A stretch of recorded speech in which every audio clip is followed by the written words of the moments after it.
The first time the world heard the song, it felt like a confession set on fire. The chorus hit, the beat dropped, and within an hour, every feed was flooded with the same sound and the same name, Ryder Lane. The most talked about singer on the planet, back with a brand new track that everyone called genius. But Luna Hart just stood in her tiny bedroom with her laptop open and her hands shaking. Because she knew that chorus, she knew the exact way the words leaned into the melody. She knew the little pause before the hook like a held breath, and she knew it because she'd written it at 2:11 a.m. 3 months ago. Uploaded it to a private songwriter forum under a username no one could trace, then deleted it out of fear that it was too personal. She plays Ryder's song again, hoping she's wrong, hoping it's just a similar idea, but the lines match like fingerprints. The rhyme scheme is hers, even the messy metaphor she thought only she would understand is there. Polished now, louder now, famous now. And the comments beneath the music video praise Ryder for being so real, so raw, so honest, while Luna feels like someone reached into her chest and took her voice out by force. She tells herself there must be a mistake, that maybe someone stole from both of them, that maybe it's coincidence, but then Ryder drops a second single the next week with a bridge that Luna remembers drafting in the same forum thread. And that's when panic turns into anger, because she isn't rich, she isn't protected. And she doesn't have a team to call. She has a notebook full of lyrics and a bank account that makes her stomach drop every time rent is due. She writes an email to Ryder's label with proof, screenshots, timestamps, drafts, voice memos, everything, and she waits, refreshing her inbox until her eyes burn, but the only reply is cold and legal, saying they take allegations seriously and found no evidence of wrongdoing, as if her work is just a rumor to be cleaned up. Her friends tell her to post, to call him out, to go loud or be erased. And she hesitates because she knows what the internet does to nobodies who attack somebody's. But the next day she sees Ryder on a live stream smiling and thanking fans for supporting his songwriting, and something in her snaps. So she posts one short video with one simple line, "That chorus was mine." And within minutes her comment section turns into a battlefield. Half the people cheering, half the people calling her desperate, clout-chasing, jealous, ugly, irrelevant. And Luna tries to be strong, but the hate is a wave that never stops.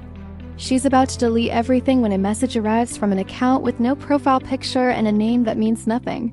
"Donnie, delete, please. I need to talk to you." She ignores it at first. Then another message.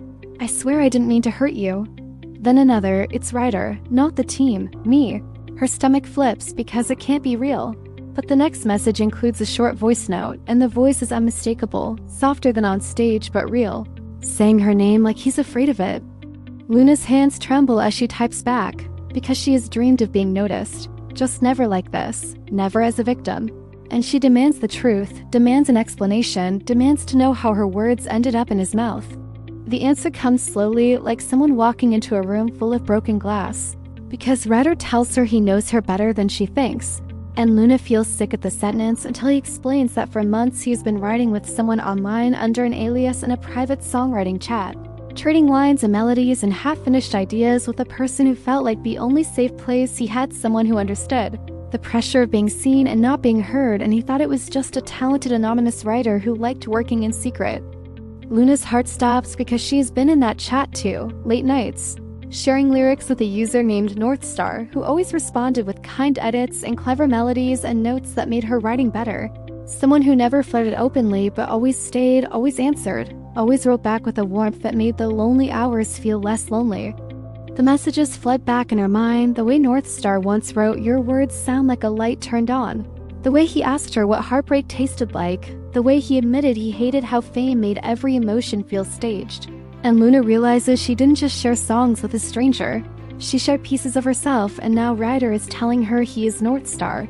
And suddenly the betrayal becomes more complicated than theft, because it becomes intimacy turned into damage.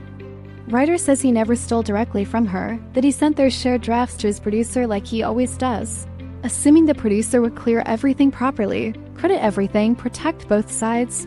But his label rushed the rollout, the producer pushed the songs through, and Ryder didn't check the credits because he was drowning in deadlines and noise. And when he finally saw her call out, he felt like he had been punched because the person he trusted most in the shadows was the same person he had just hurt in public. Luna wants to scream that it doesn't matter, that impact matters more than intention, that her life is not a rollout issue. But then Ryder sends her something that makes her pause. Screenshots of their chat, highlighting the exact lines he thought were mutual drafts, showing how often he asked if she wanted credit, how often she answered. With jokes about staying anonymous, how often she wrote, "I don't need a spotlight, just the song." And the truth hits her like cold water. She did hide, she did choose silence. And in not hiding, someone else took advantage.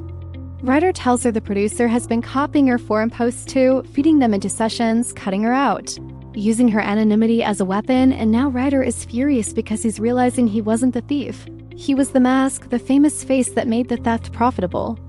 Luna doesn't know what to believe because she's been hurt and the world already decided the story, but Ryder offers a risk that no celebrity ever wants to take.